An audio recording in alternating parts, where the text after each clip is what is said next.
¿Por qué Estados Unidos quiere imponer en Cuba un gobierno pro-Trump? Algunas razones ya las conocemos y no son nuevas, pero hay algo que seguramente no sabes. Estados Unidos le gustaría controlar Cuba para ganarle a México la batalla por el control del petróleo del Golfo de México. Hace unos meses volvimos a hablar de Cuba como si estuviéramos en plena Guerra Fría, y no necesariamente porque nosotros quisiéramos, sino porque Estados Unidos volvió a poner el foco en la isla. A inicios de este año, el gobierno de Donald Trump la declaró amenaza para la seguridad nacional y emitió una orden ejecutiva declarando: el gobierno de Cuba ha emprendido acciones extraordinarias que perjudican y amenazan a Estados Unidos. El régimen se alinea con y brinda apoyo a numerosos países hostiles, grupos terroristas, transnacionales y actores malintencionados contrarios a Estados Unidos, incluyendo el gobierno de la Federación Rusa, la República Popular de China, el gobierno de Irán, Hamas y Hezbollah. Yo creo que este libreto es algo repetido, ¿no? Después de esto, Trump y Marco Rubio salieron a justificar una posible intervención. El argumento: el comunismo no funciona. La isla es linda, pero no tiene nada más. Look, Cuba's economy needs to change, and their economy can't change unless their system of government changes. It's that simple. Who's going to invest billions of dollars in a communist country?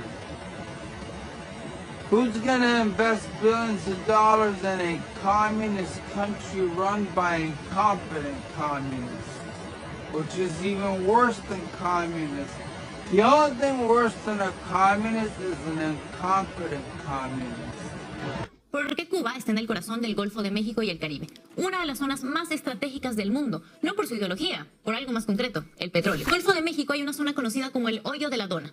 Es la tercera reserva de petróleo en aguas profundas más importante del mundo, y según el Tratado de Límites Marítimos entre México y Estados Unidos, las aguas se reparten así como 60% para Estados Unidos, 30% para México y 7% para Cuba. El resto es donde están las reservas más grandes, las que probablemente Estados Unidos quiera controlar por completo. El 31 de marzo de este año se reunió el Comité de Especies en Peligro de Extinción, apodado el Escuadrón de Dios. ¿Por qué? Porque tiene el poder de conceder las exenciones a la Ley de Especies en Peligro. ¿Y qué exención dieron? Eliminaron todas las restricciones ambientales que limitaban la actividad petrolera en el Golfo de México. Ahora las empresas estadounidenses pueden ampliar su exploración y producción sin estos límites. No podemos permitir que nuestras propias normas debiliten nuestra posición y fortalezcan a quienes desean perjudicarnos. La exención de la Ley de Especies en Peligro en el Golfo es solo una buena idea. Es una cuestión crucial de seguridad nacional. Yo creo que reducir la influencia de productores rivales de la misma cuenca del Golfo. ¿Y quién creen que podría ser ese rival? Claramente no es Cuba. Cuba no es un actor productor significativo en aguas profundas. El rival podría ser México.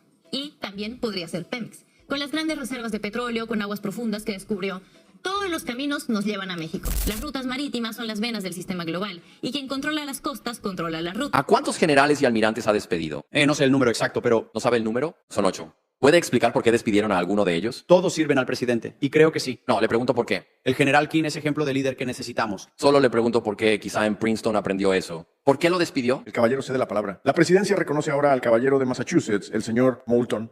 Gracias, señor presidente. Secretario Hexet, quisiera aclarar algunos detalles importantes para el acta. Cuando envió por mensaje la hora de lanzamiento de los F-18 en combate sobre territorio enemigo ante misiles antiaéreos en un chat de Signal no clasificado, ¿esa hora vino del mando central, sí o no? Sé a lo que se refiere y no hubo. Es una pregunta muy sencilla. Es una pregunta muy sencilla. ¿Vino del mando central? Bueno, en este comité no compartiría la forma en que me comunico ni lo que comunico sobre un ataque exitoso. O sea que ni siquiera puede identificar el mando combatiente bajo el cual ocurrió esta operación. Todo el mundo sabe Bien, todos saben que es el mando central. Entonces, cuando el mando central le envió esta información, ¿lo hizo por un sistema clasificado o uno no clasificado? Bueno, como usted sabe, habiendo servido también, cualquier forma en que el secretario de Defensa se comunique o informe es de por sí clasificada y no debe discutirse. ¿Cuál era entonces la marca de clasificación de la hora de lanzamiento cuando se la enviaron? Porque las normas del Departamento de Defensa exigen marcar la información en sistemas clasificados. ¿Cuál era la marca de clasificación? Sí, ¿cuál era la marca de clasificación? Repito, las clasificaciones de información en una operación exitosa en curso no son cosas que se revelen en un foro público. Usted puede perfectamente revelar si estaba clasificada o no. No es información clasificada revelar si algo estaba clasificado. Y de hecho, las normas del Departamento de Defensa dicen que toda información clasificada debe estar etiquetada. ¿Estaba clasificada como secreta o como alto secreto? Lo que no es clasificado es que fue una misión increíblemente exitosa contra los hutíes. Bien, entonces estaba clasificada. ¿Está afirmando entonces, intenta decir que la información no estaba clasificada? No intento decir nada. Bien, eso pensaba. No está diciendo eso. Así que tomó información clasificada del mando central que tenía una marca de clasificación, como exige el Departamento de Defensa, y la puso en un sistema no clasificado. Recibiremos un informe en unos días del inspector general del Departamento de Defensa. Y si el inspector general halla lo que es obvio, tanto para usted que sonríe ahí como para nosotros aquí, que la información sí estaba clasificada, ¿piensa asumir alguna responsabilidad por ello? Como señalé en su momento, Digo, usted ha dicho que la rendición de cuentas ha vuelto. ¿Acaso eso no se le aplica a usted? como dije entonces, congresista, no hubo nombres, objetivos, lugares, unidades, rutas, fuentes ni métodos, nada de información clasificada. Bien, si resulta que sí está clasificada, ¿asumirá la responsabilidad o no? Ya establecimos, y usted admitió, que estaba clasificada porque todo lo que recibe del CENCOM lo está. Usted mismo me lo acaba de explicar. Así justificó el no responder a la pregunta. No es lo que dije. No confirmé ninguna clasificación ni aclaración. Bien, si se confirma, ¿asumirá la responsabilidad? Todo lo que comparto, todo de lo que hablo. Secretario, ¿se le aplica la rendición de cuentas o no? Es información clasificada, hable yo o no. ¿Se le aplica a usted o no? ¿Qué se me aplica? La rendición de cuentas. Usted dijo que la rendición de cuentas ha vuelto a la Secretaría. Los hutíes respondieron por atacar nuestros barcos. Solo pregunto si se le aplica a usted. Éxito. No le pregunto por los hutíes. La administración anterior dejó que dispararan a nuestros barcos y no hizo nada. Gracias al valor de nuestras tropas en el campo de batalla, Pregunto por rendición de cuentas. Los pusimos en esa situación recupero mi turno. en la que Recupero mi turno. pidieron un alto el fuego. Recupero mi turno. Solo pregunto si la rendición de cuentas se le aplica a usted. Es una pregunta muy sencilla. Lideramos con el ejemplo. Por supuesto. A diferencia de, ya sabes, sirvo a disposición del presidente como todos los demás. Así que solo se le aplica al presidente, no a usted. Sirvo a disposición del presidente. Habló del éxito de la operación contra los hutíes. ¿Cuánto dinero costó aproximadamente? ¿Cuánto dinero gastó en misiles disparando a los hutíes? Bueno, habría que comparar eso con lo que costó Solo pregunto cuánto costó. desviar nuestras rutas por... Me dicen que son varios cientos de millones de dólares, quizás cerca de 1.000 millones. ¿Cuántos barcos comerciales con bandera estadounidense han transitado por el Mar Rojo desde su supuesta operación exitosa? Bueno, afortunadamente, a diferencia de la administración anterior, La respuesta es cero. buques militares transitaron... No he preguntado por buques militares, he preguntado por buques comerciales. Bueno, lo cual sería el precursor para... ¿Cuántos buques estadounidenses han cruzado el Mar Rojo en semanas recientes? ¿Pondría usted, señor congresista, barcos civiles antes que militares? Las preguntas son para usted, señor secretario. Primero pasaron los barcos militares. La respuesta es cero. Recupero mi turno. ¿A cuántos generales y almirantes ha despedido? No sé el número exacto, pero ¿No sabe el número? ¿Son 8? ¿Puede explicar por qué se despidió a alguno de ellos? Explíquelo. ¿Por qué se despidió al hack del ejército? ¿Por qué lo despidió? todos sirven a disposición del presidente y creo que No, le pregunto por qué. General Kane es líder necesario. Solo le pregunto por qué. Y probablemente aprendió en Princeton lo que significa por qué. ¿Por qué lo despidió? Sirven al presidente y queremos mejor representación en todos esos puestos. ¿Por qué? ¿No puede explicar por qué despidió a ninguno de ellos? El tiempo del caballero ha expirado. La presidencia reconoce al caballero de Georgia, Scott. Acabamos de ver a un hombre a cargo de la seguridad nacional admitir que usó un sistema no clasificado para comunicar los horarios de lanzamiento de aviones de combate. Esto no es un error menor. Cuando pones datos operacionales en una aplicación no clasificada, le estás dando al enemigo un mapa para matar a nuestros pilotos. Si un marinero de bajo rango hubiera hecho esto, le quitarían su rango y lo mandarían a prisión. Pero aquí vemos al secretario sonriendo y esquivando preguntas. Dice que la misión fue un éxito. Así que las reglas no importan. Eso es una mentira. Las reglas existen para mantener viva a la gente, no para descartarlas cuando uno tiene ganas. Luego está el dinero. Estamos escuchando que esta operación le costó a los contribuyentes hasta $1.000 millones. ¿Para qué? El secretario admitió que 0 barcos comerciales con bandera estadounidense han transitado por esa zona desde que comenzó la operación. Estás pagando por un show de fuegos artificiales de $1.000 millones que no ha hecho nada para asegurar las rutas marítimas que afectan el precio de tus alimentos y tu gasolina. Están quemando tu dinero para reclamar una victoria política mientras tus facturas siguen subiendo. Esto es desperdicio político en su peor forma. Mira la falta de rendición de cuentas. 8 generales y almirantes fueron despedidos y el secretario no puede o no quiere dar una sola razón de por qué. Así es como se destruye el ejército. Cuando despides líderes sin causa y los reemplazas basándote en lealtad política, pierdes competencia. Estamos viendo cómo el liderazgo de nuestras fuerzas armadas se convierte en una puerta giratoria para personas que se preocupan más por sus títulos que por la seguridad de los hombres y mujeres que sirven bajo su mando. El secretario dice que sirve a discreción del presidente, lo cual es solo una forma elegante de decir que se cree intocable. ¿Y cuántas naciones hay en la ASEAN, por cierto? Corea del Sur y Japón, y en AUKUS con Australia. Ninguno de esos 3 países que ha mencionado está en la ASEAN. Le sugiero que estudie un poco antes de prepararse. Hegseth fue silenciado cuando Duckworth le hizo preguntas básicas a un líder militar sobre cuáles son nuestras naciones aliadas, y no pudo responder esta pregunta básica. Mira el video y al final te lo voy a explicar todo. Este comité, que debe votar por usted y nuestras tropas desplegadas por el mundo, porque está calificado para dirigir el Departamento de Defensa. Ya sabemos que lo más grande que ha dirigido es una organización de 200 personas. Ya sabemos que manejó tan mal un presupuesto que tras su partida tuvieron que traer a un contador forense para averiguar qué salió mal. Y que el mayor presupuesto que jamás gestionó fue de unos 16 millones de dólares. ¿Sabe? Eso es aproximadamente 51.560 veces menos, inferior al presupuesto de defensa de 825.000 millones de dólares. 16 millones de dólares es 51.568 veces menor que el presupuesto de defensa. Por favor, descríbame, señor Hexet. Usted habla de que el Departamento de Defensa apruebe una auditoría.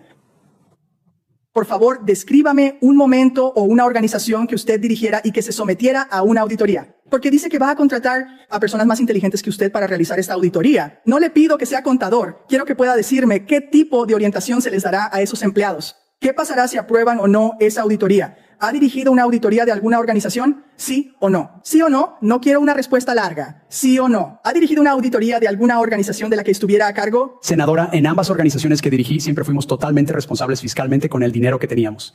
¿Sí o no? ¿Dirigió una auditoría? Mi liderazgo está distorsionado. ¿Dirigió una auditoría? ¿Puede responder o no? ¿Sí o no? ¿Dirigió una auditoría? ¿Acaso no sabe la respuesta? Mi liderazgo en estas organizaciones lo tergiversaron. ¿Sí o no? ¿Sí o no? ¿Sí o no? ¿Dirigió una auditoría? Tomaré eso como un no. ¿Cuáles fueron los hallazgos? No hubo hallazgos porque nunca ha dirigido una auditoría. ¿Qué orientación les dio a los auditores? Ninguna, porque nunca ha dirigido una auditoría. Nadie espera que sea contador, señor Hexet. Lo que esperamos es que entienda la complejidad de este proceso presupuestario del Pentágono. Eso es absolutamente necesario para equipar a nuestros combatientes. Mire, el secretario de Defensa debe tomar decisiones rápidas cada día, con información de alto nivel que se le proporciona. Un secretario de Defensa debe tener amplitud y profundidad de conocimientos. Ahora mismo me preocupa que usted no tenga ninguna de las dos. Señor Hexet, ¿cuál es el nivel más alto de negociaciones internacionales en las que ha participado, que ha liderado? Porque el secretario de Defensa sí lidera negociaciones de seguridad internacional. Hay 3 principales que el secretario de Defensa lidera y firma. ¿Puede nombrar al menos una de ellas? ¿Podría repetir la pregunta, senadora? Claro. ¿Cuál es el nivel más alto de acuerdo de seguridad internacional que ha liderado? Y puede nombrar algunos que lideraría el secretario de Defensa. Hay 3 principales. ¿Sabe? No he participado en acuerdos de seguridad internacional porque no he estado en el gobierno, salvo por mi servicio militar. Mi trabajo ha sido liderar hombres y mujeres en combate. No. ¿Puede decir uno de los 3 que firma el secretario de Defensa? Habla de acuerdos de defensa. Quiero decir, la OTAN podría ser uno a los que se refiere. El acuerdo sobre el Estatuto de las Fuerzas sería uno de ellos. Estatuto de las Fuerzas, acuerdos sobre el estatuto. He participado en la enseñanza sobre estos acuerdos. Dentro de Afganistán. ¿Pero no se acuerda de mencionarlo? ¿Usted no está capacitado, señor Hexet? No está capacitado. Habla de reparar nuestro complejo industrial de defensa. No está capacitado para eso. Podría hacer acuerdos de adquisición y servicios cruzados, que son básicamente acuerdos de seguridad. Ni siquiera puede mencionar eso. No ha hecho nada de eso. Habló un poco del Indo-Pacífico y me alegra que lo mencionara. ¿Puede nombrar la importancia de al menos una de las naciones de la ASEAN y qué tipo de acuerdo tenemos con al menos una de ellas? Y por cierto, ¿cuántas naciones integran la ASEAN? No sabría decirle el número exacto de naciones, pero sé que tenemos aliados en Corea del Sur, en Japón y en AUKUS con Australia, trabajando en submarinos y transferencias de datos con ellos. Señor Hexet, ninguno de esos países está en la ASEAN. Ninguno de esos 3 países que mencionó está en la ASEAN. Le sugiero que estudie un poco antes de prepararse para este tipo de negociaciones. Escuche, señor Hexet, Pedimos a nuestras tropas que se pongan en peligro todo el tiempo. Les pedimos que se pongan en peligro. Y esto que tengo detrás es una copia del credo del soldado, una copia que suele estar sobre mi escritorio aquí en el Senado. Y usted debería estar familiarizado con él. Es la misma copia que colgaba sobre mi escritorio en Walter Reed. Cada día que me despertaba y luchaba por recuperarme porque quería volver a servir junto a mis compañeros que me salvaron la vida. Esta misma copia, estas palabras se repiten una y otra vez. Y permítame leerle 2 cosas, 2 frases. Siempre pondré la misión en primer lugar, y soy disciplinado, física y mentalmente fuerte, entrenado y competente en mis tareas de guerrero. Señor Hexet, nuestras tropas siguen estas palabras cada día, se arman de valor, preparan sus mochilas y van a la guerra. Y merecen un líder que pueda guiarlos, no uno que quiera bajar los estándares para sí mismo o subirlos para los demás. Y, por cierto, nuestras tropas ya cumplen con los estándares. Pedimos a las tropas que tripulen ese barco, apaguen ese fuego, vuelen ese helicóptero hasta su último aliento. Y lo hacen todos los días. No pueden ser dirigidos por alguien que no sea competente para el cargo. El Departamento de Defensa tiene un presupuesto de 825.000 millones de dólares. Pete Hexet anteriormente manejó un presupuesto de 16 millones de dólares y según el testimonio, lo manejó tan mal que necesitaron un contador forense para arreglarlo. Esto no es solo un error de matemáticas, es una señal de alerta. Si un líder no puede manejar un presupuesto pequeño sin perder la cuenta de los centavos, definitivamente va a perder la cuenta de tus miles de millones. Este es tu dinero en impuestos. Cuando el Pentágono falla una auditoría porque la persona al mando no entiende el proceso, el costo te lo pasan directamente a ti en forma de trillones desperdiciados y una deuda nacional más alta. El conocimiento de nuestros aliados no es opcional. A Hegseth le preguntaron sobre las naciones de la ASEAN y nombró a Corea del Sur, Japón y Australia. Ni uno solo de esos países pertenece a ese grupo. Esto no es un examen de geografía de preparatoria. Estas son las naciones que controlan las rutas comerciales y el equilibrio de seguridad en el Pacífico.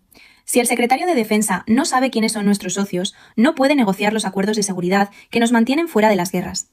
La ignorancia a este nivel lleva a desastres diplomáticos. Pone a las tropas en peligro y amenaza la estabilidad global que evita que los precios de tus compras y tus facturas de gasolina se disparen.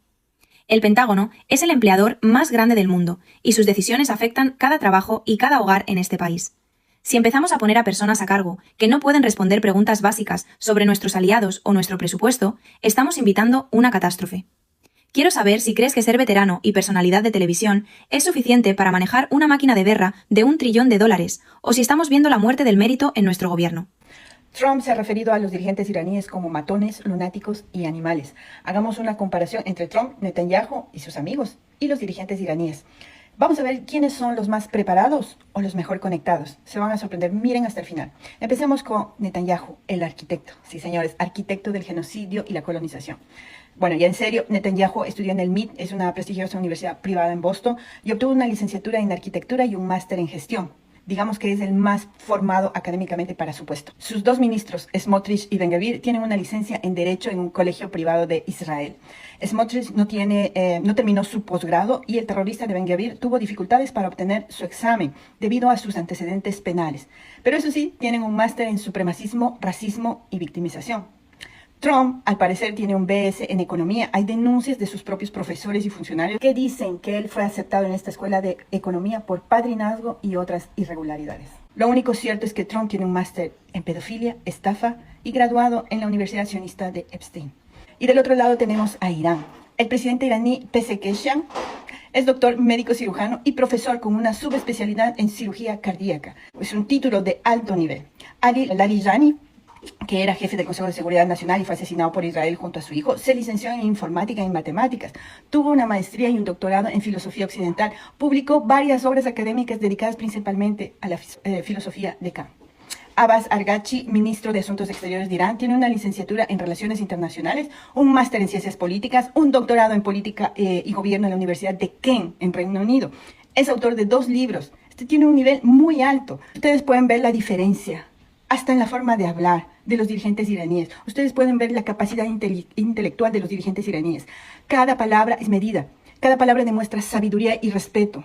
No son las pataletas. Por eso toda la estrategia militar estadounidense se construye alrededor de vender sistemas de armas caros, no alrededor de ganar guerras. Esto explica por qué tienes el caza F-35 a $100 millones cada uno, que tardó 26 años en desarrollarse, y los iraníes derriban uno. Esto explica por qué tienes el portaaviones Gerald Ford a $13.000 millones y tiene que huir del Golfo Pérsico 3 semanas después de llegar. Esto explica por qué tienes el sistema de misiles Patriot que cuesta miles de millones y los drones iraníes baratos pasan volando por delante de él. El ejército estadounidense no está diseñado para ganar guerras, está diseñado para generar beneficios para el complejo militar industrial. Y contra Irán, esto es catastrófico. Tercera razón, intercambio asimétrico de costos. Esta es quizá la realidad estratégica más devastadora a la que se enfrenta Estados Unidos en este momento. Y quiero que la entiendas realmente porque así es como Irán destruye imperios hoy. No con espadas ni caballos, sino con matemáticas. Considera esto. Un dron iraní cuesta $50.000. Un misil interceptor estadounidense cuesta entre 3 y 10 millones de dólares, dependiendo del sistema. Así que cada vez que Irán lanza un dron y Estados Unidos intenta derribarlo, Estados Unidos gasta como mínimo 60 veces más dinero que Irán. 60 veces, déjame repetirlo, 60 veces. Ahora, Irán no lanza un solo dron. Irán lanza cientos de drones simultáneamente, saturando las defensas aéreas estadounidenses. Vimos un solo misil balístico iraní siendo atacado por 11 interceptores estadounidenses diferentes. Los 11 fallaron. Esos son decenas de millones de dólares en munición estadounidense gastados para detener un solo misil. Estados Unidos está corriendo contra el reloj para cumplir cumplir su misión antes de quedarse sin interceptores. Déjame repetirlo. El ejército más poderoso de la historia humana está corriendo contra el reloj antes de quedarse sin armas. Esta es la antigua estrategia persa. No luchas contra el imperio de frente. Lo desangras lentamente. Agotas sus recursos. Agotas su voluntad. Esto es lo que los partos le hicieron a Roma durante 300 años. Esto es lo que los iraníes le están haciendo a Estados Unidos hoy. Cuarta razón, la voluntad de luchar. Esto nos lleva quizá al factor estratégico más importante de todos. Quiero que entiendas algo sobre la civilización iraní. Esto no es solo un gobierno luchando una guerra. Es una civilización que lleva 3000 años luchando por su supervivencia. En la escatología iraní, en su comprensión religiosa, esta guerra contra Estados Unidos e Israel es literalmente una guerra contra el gran Satán. Esto es existencial, esto es sagrado. En cualquier guerra necesitas tres cosas: unidad, capacidad y determinación. Irán tiene las tres, y Estados Unidos, solo el 40% de los estadounidenses apoya esta guerra. La administración está pidiendo un presupuesto de guerra de $20,000 millones a un Congreso profundamente dividido. El Pentágono tiene miedo de informar bajas por el backlash político. Soldados estadounidenses están muriendo y el gobierno está ocultando los números. El contraste no podría ser más marcado. Por un lado, tienes una civilización que lleva 20 años preparándose para esta guerra, estudiando tácticas estadounidenses, construyendo fábricas de drones, mapeando cada base estadounidense en Oriente Medio. Por el otro lado, tienes una administración que no tenía más plan que el bombardeo inicial y que asumió que Irán simplemente se rendiría. No esperaban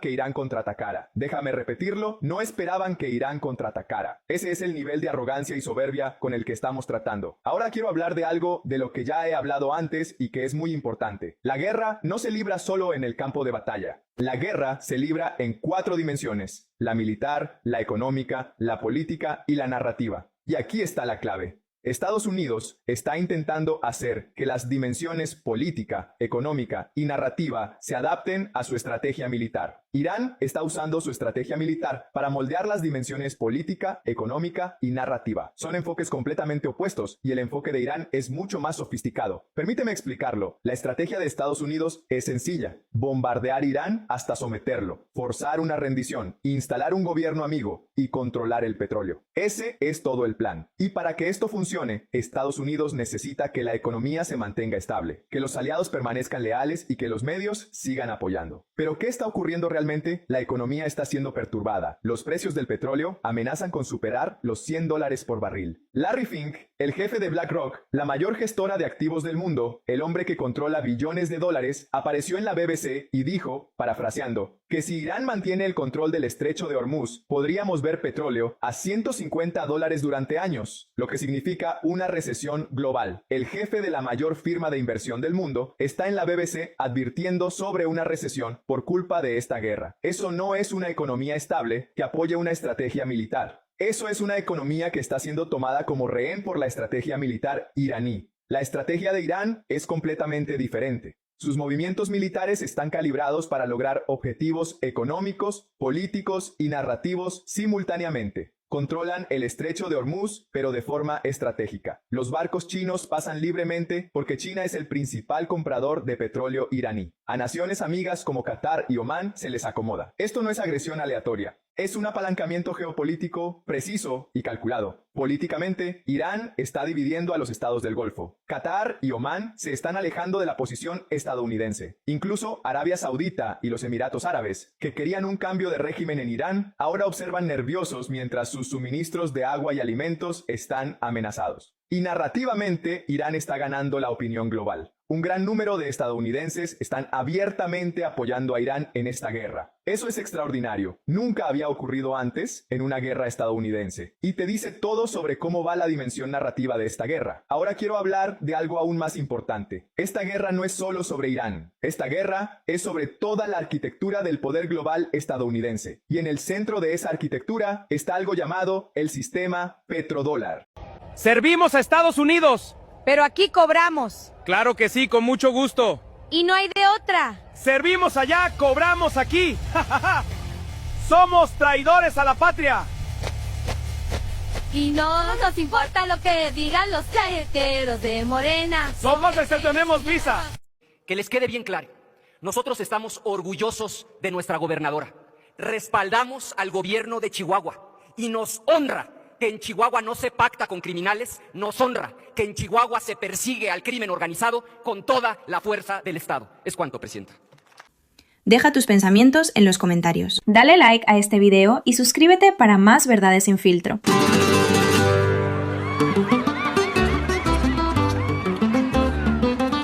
Que el cielo no es azul, ay mi amor, ay mi amor. Que es rojo dices tú, ay mi amor, ay mi amor.